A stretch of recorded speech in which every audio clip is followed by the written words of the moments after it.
igreja. Então abra sua Bíblia no Evangelho segundo João. Se você trouxe a Bíblia impressa, física, vamos ouvir aí esse barulhinho das folhas se mexendo. Você abrindo a sua Bíblia no Evangelho segundo João. Ontem à noite, para os internos, a gente falou sobre o Evangelho de João. E hoje a gente vai lá para o finalzinho do Evangelho, capítulo 20.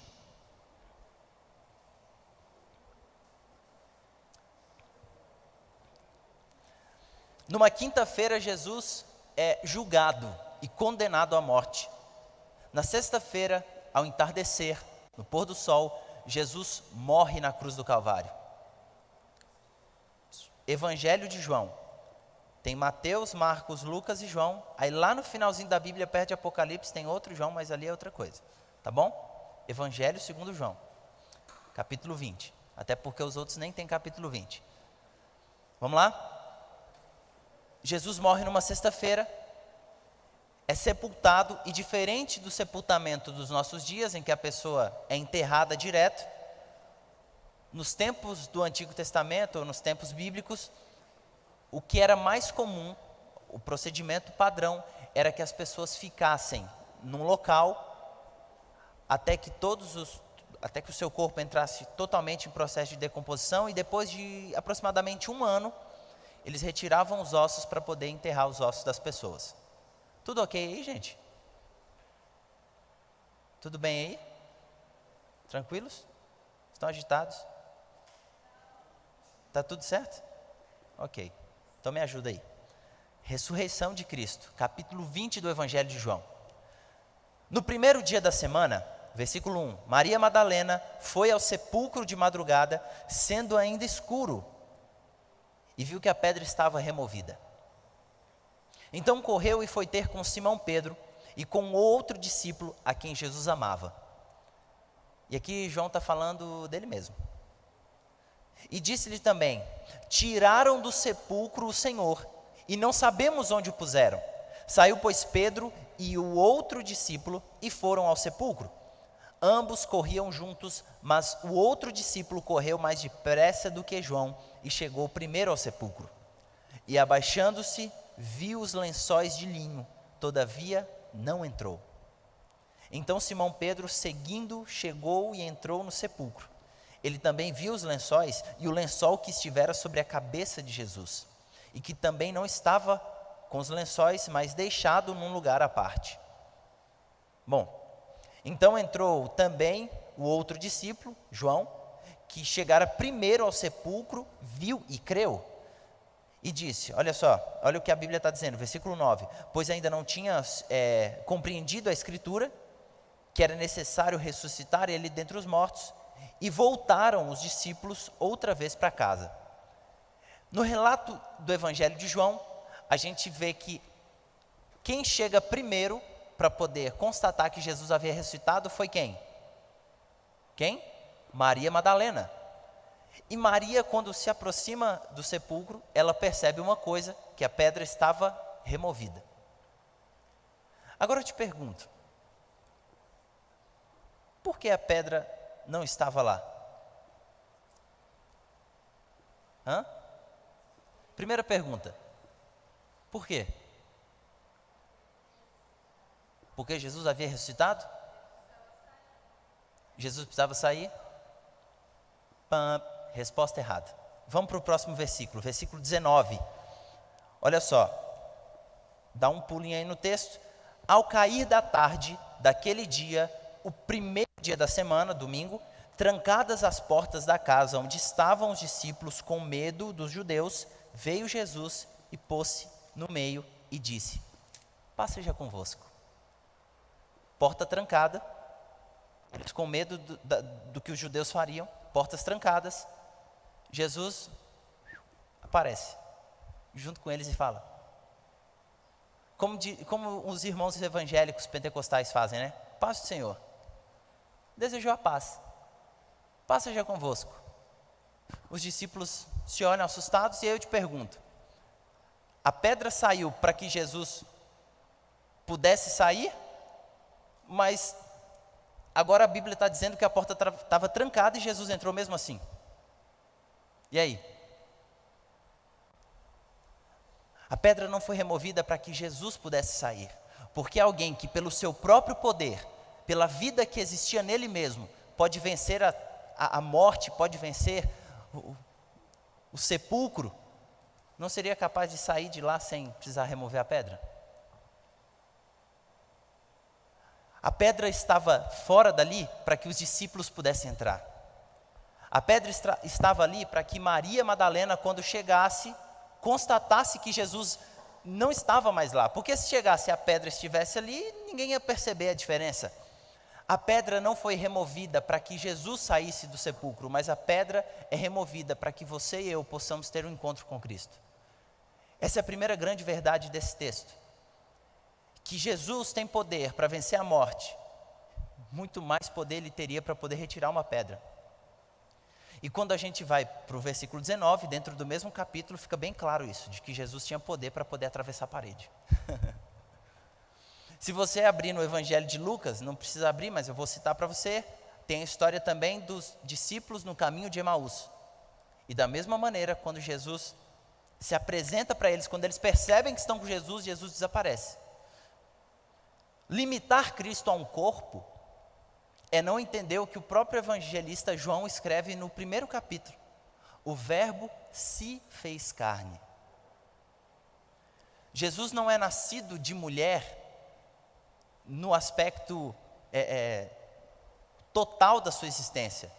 Jesus não passa a existir a partir do ventre de Maria. Jesus é o Pai da eternidade. O Pai da eternidade é porque não existiu um começo para Ele.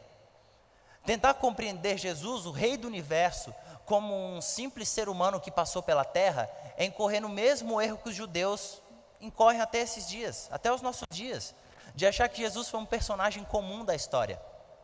Nos dias de Jesus, existiram vários outros Jesuses fake. Existiram vários outros Messias que diziam ser Jesus, diziam ser o aguardado, o desejado de todas as nações, mas que obviamente não conseguiam fazer metade do que ele fazia, não conseguiam viver da maneira como ele vivia, e acima de tudo, não conseguiram vencer a morte como ele venceu. Porque, vamos lá, você conhece alguém que já morreu por uma causa assim, louca? Nada a ver? Conhece alguém que já morreu por uma coisa boba? Conhece? Tá. Quando eu estava no ensino médio, primeiro ano de ensino médio, cadê a galera do primeiro ano aí? Tem uns perdidos aí do primeiro ano. Quando eu estava no primeiro ano de ensino médio, eu tinha uma colega que ela era tipo a popularzinha do colégio. E eu estudei o primeiro ano de ensino médio num colégio particular, e nesse colégio, que era tipo um dos mais tops da cidade, ela era garota propaganda do colégio. Daí você tira. Ela era a garota propaganda do colégio. Você pegava um folder do colégio, pegava alguma coisa para poder falar do colégio, era a foto dela que estava lá. E essa menina, aparentemente, estava tudo ok com ela. Mas ela tinha um conflito com a mãe dela muito grande, e ela começou a namorar com outro colega da minha turma. E esse brother era muito gente boa, muito gente boa. Sabe aquele cara, gente boa assim ao extremo? Era esse cara. E eles namoravam, só que a gente estava no primeiro ano do ensino médio, a gente era novo, menor de idade e tal, série de coisas. E ela pediu para viajar com ele, com a família dele, nas férias. Eles iam ficar uma semana em uma praia e tal, e ela queria porque queria ir com ele, e a mãe não deixou. E falou, você não vai e ponto final. Você já ouviu essa frase, né? Você não vai e ponto. Ah, mas... Aí vem a pior parte, que o filho... Ah, mas todo mundo... Mães que estão assistindo e dando risada nesse momento, fala aí de casa a frase. Você não é o quê? Elas enchem a boca, até saliva para poder falar, de alegria. Você não é todo mundo. Mas quando todo mundo vai mal, ela usa a mesma frase contra você. E se todo mundo vai bem, ela fala, mas só você? E aí vai você falar, eu não sou todo mundo, para você ver o que te acontece. Experimenta essa loucura de fazer isso. Bom, mas a história não tem um final feliz igual essas brincadeiras que a gente está fazendo aqui. A história termina de uma maneira trágica, porque essa minha colega, no primeiro ano de ensino médio, ela pegou um cinto e se enforcou no quarto. Essa é uma boa causa para morrer? Com certeza não. Obviamente a mãe não ficou bem, com remorso, culpa, uma série de coisas, mas a causa era mesquinha.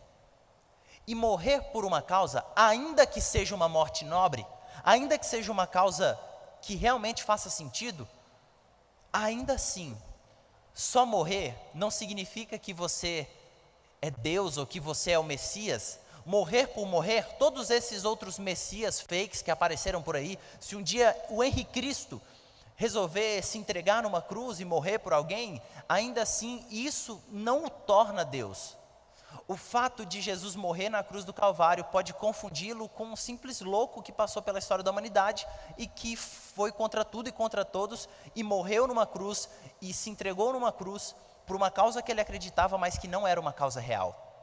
A grande questão não está simplesmente na morte de Jesus, mas a maior de todas as vitórias é a vitória de Jesus sobre a própria morte. Quando no domingo, pela manhã, as pessoas se aproximam do sepulcro e o que eles encontram é simplesmente um conjunto de lençóis que envolviam o corpo dele, abandonados, e Jesus não estava lá.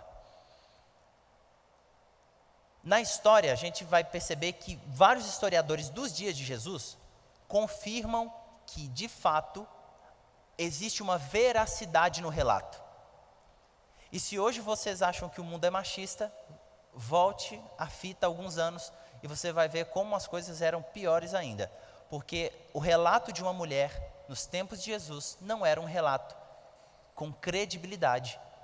E mesmo assim, a Bíblia não tenta forjar uma história para poder dizer que Jesus havia ressuscitado, para poder procurar um relato válido. Existe diferença entre o relato de Mateus, existe diferença entre o relato de Marcos, Lucas e João. Não é totalmente igual. Eles relatam de perspectivas diferentes. Isso prova que eles não tentaram conversar e forjar alguma coisa. Escolher o relato de uma mulher para dizer, não, quem chegou primeiro foram as mulheres. Ah, mas aí não é válido o relato de uma mulher, não importa, a gente não está aqui para poder agradar a ciência e os costumes da época. A gente está aqui só para contar o que Jesus fez, o que aconteceu com ele e que ele ressuscitou, que a gente chegou lá e ele não estava mais lá. Voltando para a história dos discípulos no caminho de Emaús, eles estão voltando para casa, entristecidos, cabisbaixos, tristes porque a promessa que Jesus havia feito de que ele era o Messias, e na cabeça deles o Messias era um líder político que ia libertá-los do jugo do Império Romano, agora foi por água abaixo. Eles estavam voltando para casa entristecidos. E quando Jesus se aproxima dos discípulos de Emaús, e eles não conseguem ver que era Jesus, mas mesmo assim eles vão andando juntinhos, Jesus se aproxima deles, sem que eles pudessem perceber, e pergunta, por que vocês estão assim, tristes? E ele fala, tá, só você que saiu de Jerusalém e não sabe o que aconteceu nos últimos dias, né? Falam, nós pensávamos que era ele, mas ele morreu e tal. Eles ainda, olha só, eles ainda citam que algumas mulheres e alguns dos discípulos disseram tê-lo visto, né? O sepulcro vazio e tal, e que ele tinha ressuscitado. E ainda assim, isso não era suficiente para eles. Porque uma coisa você vai perceber, olha só, no final do texto que a gente tinha lido, versículo 9, diz que os discípulos ainda não tinham compreendido a Escritura, que era necessário que ele ressuscitasse dentre os mortos. A partir do versículo 11, a gente vai encontrar o mesmo contexto. Vamos ler a partir do versículo 11? Maria, entretanto, permanecia junto à entrada do túmulo chorando. Enquanto chorava, abaixou-se e olhou para dentro do túmulo. E viu 2 anjos vestidos de branco, sentados onde o corpo de Jesus fora posto, um à cabeceira e outro aos pés. Então eles lhe perguntaram, mulher, por que choras? Ela lhe respondeu, porque levaram o meu Senhor e eu não sei onde o puseram. Gente, o povo não entende. O problema dos dias de Jesus é o mesmo problema dos nossos dias.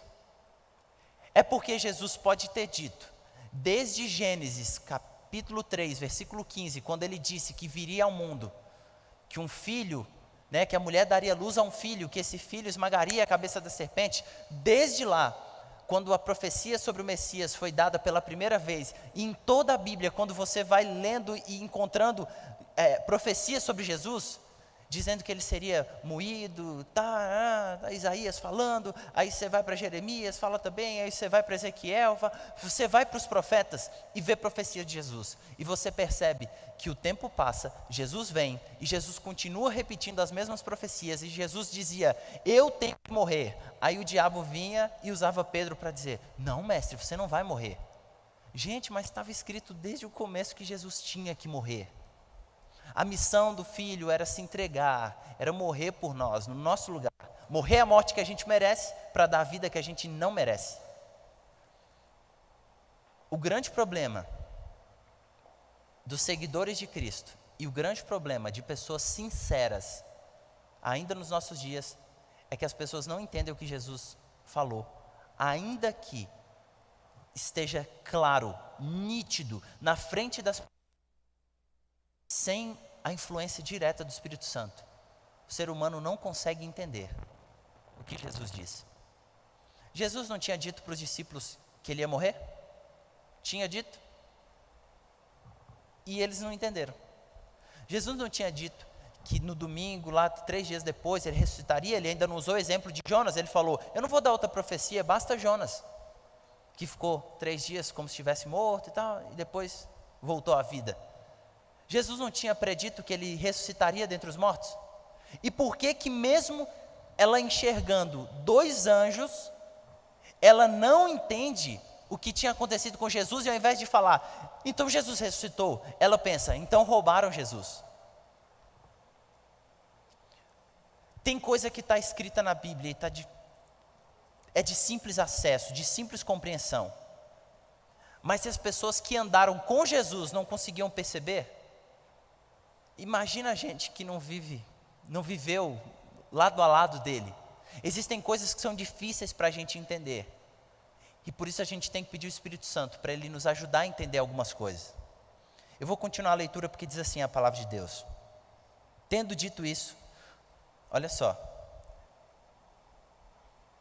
Tendo dito isso, versículo 14, voltou-se para trás e viu Jesus em pé, mas ela não reconheceu que era Jesus. E perguntou-lhe, mulher, por que choras? A quem procuras? Ela pensou que fosse o jardineiro e respondeu, Senhor, se tu o tiraste, dize-me onde puseste, e eu o levarei. Ela olhou para Jesus e pensou que Jesus estava falando sobre, que Jesus fosse um jardineiro e estivesse falando sobre outra coisa. Não da perspectiva de quem havia ressuscitado, mas de quem havia levado o corpo. E ela pensou que aquele era o responsável por ter tirado o corpo de Jesus. E realmente ela estava certa. Aquela pessoa com quem ela estava falando foi responsável por ter tirado o corpo de Jesus de lá. Mas era o próprio Jesus. Porque Ellen White escreve no Desejado de Todas as Nações que nele a vida original, em Jesus Cristo, a vida original, não foi derivada de nenhum lugar e nem emprestada por ninguém. Pai, Filho e Espírito Santo são uma pessoa, uma divindade, 3 pessoas coeternas, um mesmo Deus que tem cuidado de nós, que criou o universo e tem sustentado todo o universo. E agora o Deus do universo vence a própria morte para que o túmulo estivesse vazio, mas para que o nosso coração estivesse cheio. E para que a esperança pudesse voltar a arder no coração daquelas pessoas. Jesus então volta para aquela mulher novamente, para Maria Madalena, e agora a chama pelo nome. Você percebeu que no versículo 15 Jesus chama ela de mulher, como quem não a conhecesse? Só que agora no versículo 16, Jesus chama ela pelo próprio nome. Quando ela se volta, Jesus fala, Maria. Ela olhou para trás rapidinho e disse em hebraico, Rabone, que quer dizer mestre. Ou numa tradução um pouco melhor, meu mestre. Meu mestre. Ela reconhece com quem ela estava falando, e diz a Bíblia que ela reconheceu Jesus e tentou impedi-lo, tentou abraçá-lo, agarrá-lo, mas como nos nossos dias, onde quando alguém vem te abraçar, você agora faz assim e fala, não, não pode, distanciamento social. Jesus falou assim, não me detenha, não encoste em mim, eu ainda não subi ao Pai, eu ainda não fui para o céu, eu ainda vou para o céu, aí depois a gente conversa. Então Maria saiu, versículo 18, e foi anunciar aos discípulos, eu vi o Senhor, e contava que Ele dissera essas coisas para ela. Querido, eu vou te contar que muitas pessoas hoje, não por maldade, não por ignorância, não porque elas querem forjar algo ou burlar a palavra de Deus, não é má intenção. Você consegue entender que os discípulos estiveram com Jesus e ainda assim não conseguiram entender perfeitamente o que Jesus havia dito? Existem pessoas hoje, e talvez esteja falando com alguém também que nos assiste, que pense assim porque foi ensinado assim. Existem muitas pessoas que acreditam que imediatamente após a morte as pessoas ou vão para o céu ou vão para o inferno. E nós fomos ensinados a acreditar assim. Esse conceito ele é antigo e ele foi herdado pelo cristianismo. É um conceito grego e ele foi herdado pelo cristianismo. E infelizmente isso distorce e reduz o peso da ressurreição. Porque quando eu digo que uma pessoa ela morre e vai imediatamente ao céu, primeiro isso contraria a Escritura, e a gente já falou sobre isso numa noite, uma das primeiras vezes que eu falei para vocês. Porque quando a Bíblia fala a respeito da morte, lembre-se do ladrão na cruz que aceitou Jesus. Há muitas pessoas que dizem, não, mas Jesus falou, ele vai estar comigo hoje no paraíso. E aqui, no domingo, a Bíblia diz que Jesus nem tinha ido ao tal paraíso, ao reino dele, ao céu. Certo? Aqui está dizendo, não encoste em mim, porque eu ainda não fui ao céu. Não encoste em mim porque eu ainda não fui ao Pai, eu não subi ao céu, não tem como você encostar em mim, eu ainda não me apresentei diante de Deus. E agora, pensar que a ressurreição, quando as pessoas morrem, ela não acontece, né? E que as pessoas vão direto para o seu destino final, reduz também o peso da ressurreição, porque a ressurreição de Cristo nos possibilita, nos enche o coração de esperança de que as pessoas que nós amamos quando se vão, elas não vão ficar sofrendo, vendo o que está acontecendo com a gente. Elas não estão no céu sofrendo e vendo a nossa tristeza na terra. Elas estão descansando, como a própria Bíblia diz. Elas estão num sono, o mesmo sono que Jesus passou entre a noite de sexta-feira e a manhã de domingo.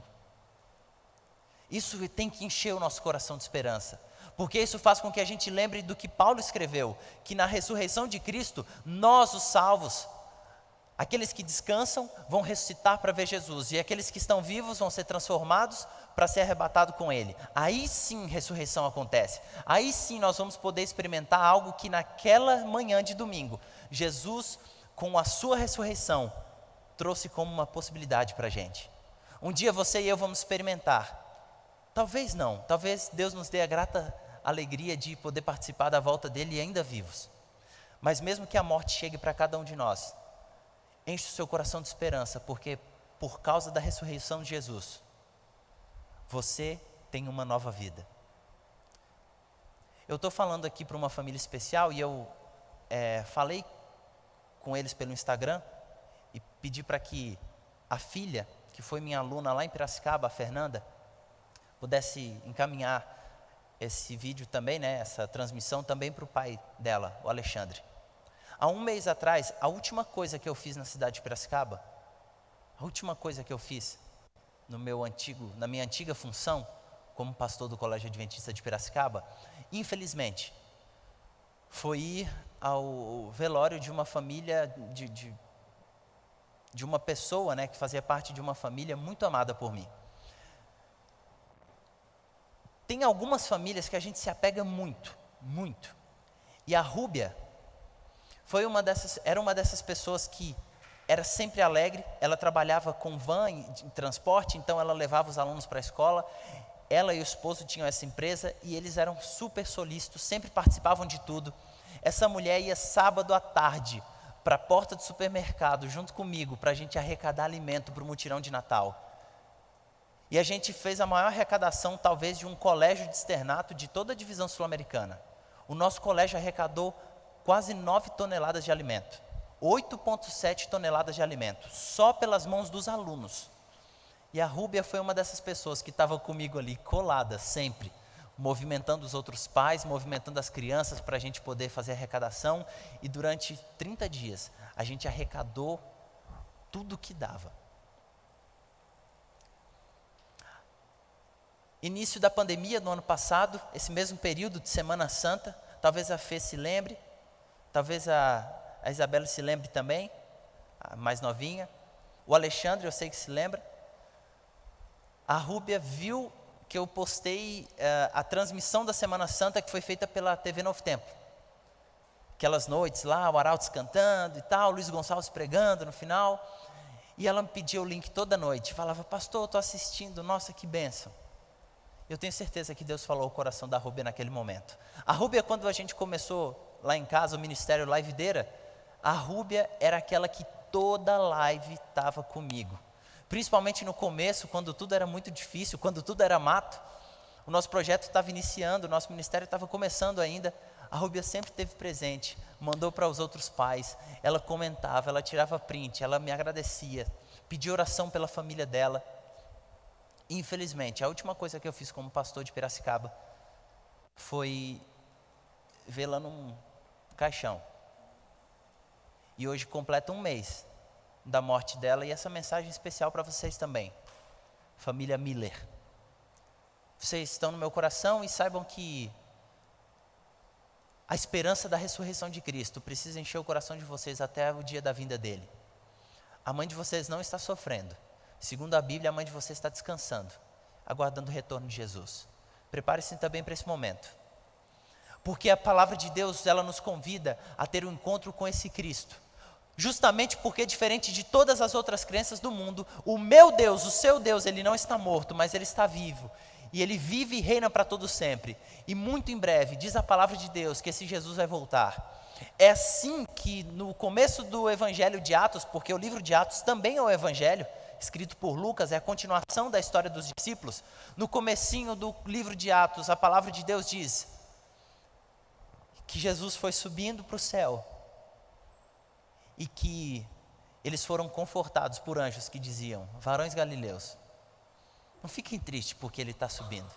Olhem para o céu, gravem essa cena, porque da mesma forma como vocês estão olhando para o céu, vendo Jesus subir, um dia ele vai descer.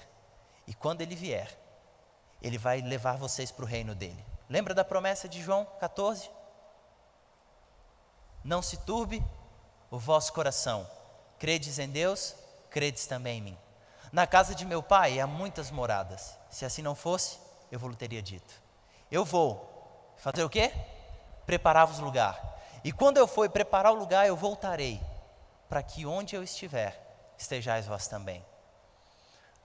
O reino de Deus ainda virá, mas o reino de Deus já começou. E nesse reino, falta uma pessoa. Sempre vai faltar uma pessoa. E o nome dessa pessoa é você. É necessário que todos os dias nós nos entreguemos para esse reino de Deus. E para o Deus desse reino. E a gente peça assim, Senhor, por favor, receba a minha vida em tuas mãos. Eu vou cantar uma canção nesse momento que fala sobre a ressurreição de Cristo. E eu queria que você se colocasse nas mãos desse Deus e dissesse, Senhor, eu quero me entregar para Ti. É uma decisão pessoal sua. Você que está assistindo em casa, você também pode tomar essa decisão dizendo, Senhor, eu aceito me preparar para o dia do encontro com o Senhor. Eu aceito me preparar para ver Jesus voltar.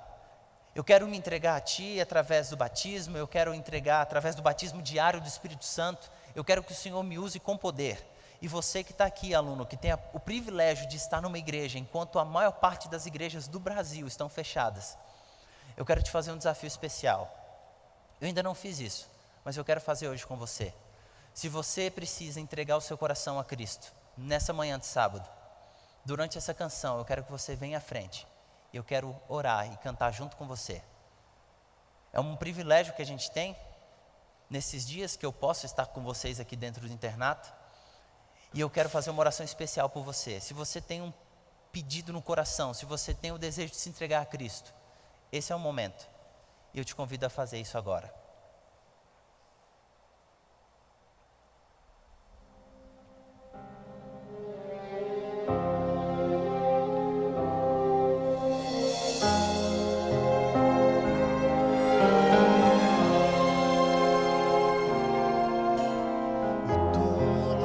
Está vazio. Maria logo percebeu aquele que ali dormia, do sono eterno reviveu.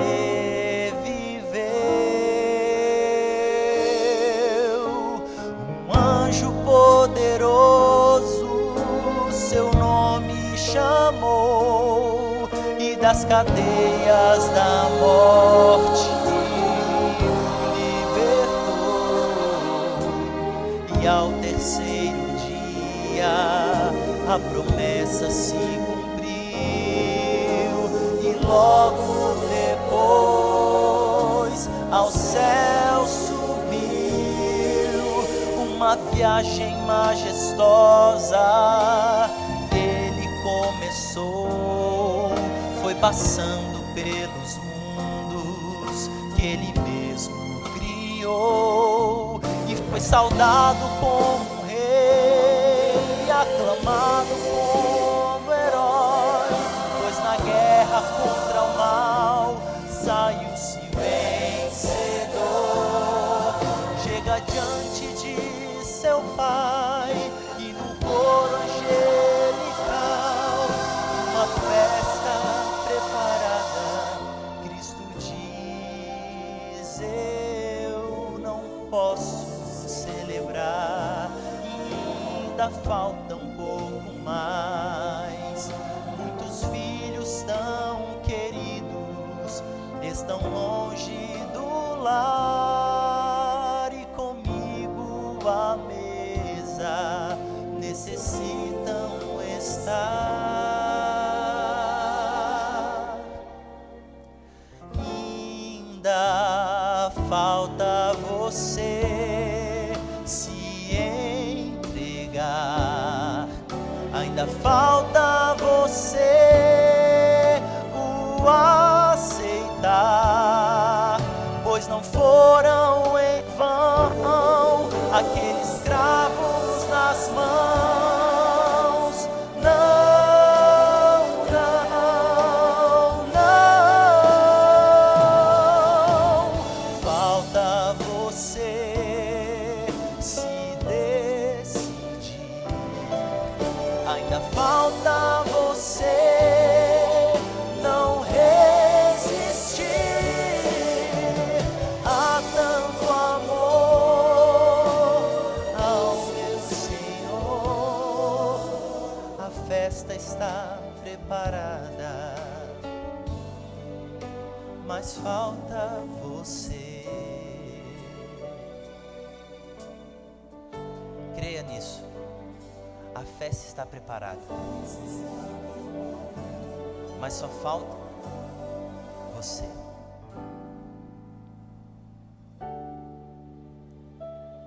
Eu sei que você se colocou em pé, mas tem alguém que de uma maneira mais clara ainda quer dizer ao Senhor: eu preciso me entregar a esse Deus, e quer vir até aqui à frente? Não se acanhe.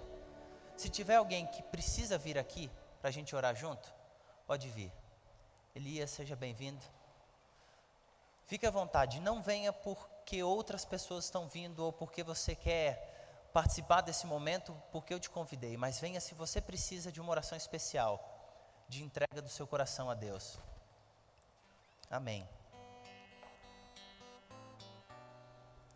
Eu quero orar com você nesse momento, você que está em casa, participe com a gente dessa oração também. Oremos. Senhor, nós te louvamos pelo dom da vida e pela vida eterna que Cristo Jesus confiou a cada um de nós. Obrigado, Senhor, porque o Senhor convida esses alunos neste momento, e quem está em casa nos assistindo também, para uma entrega total do coração a Ti, Senhor.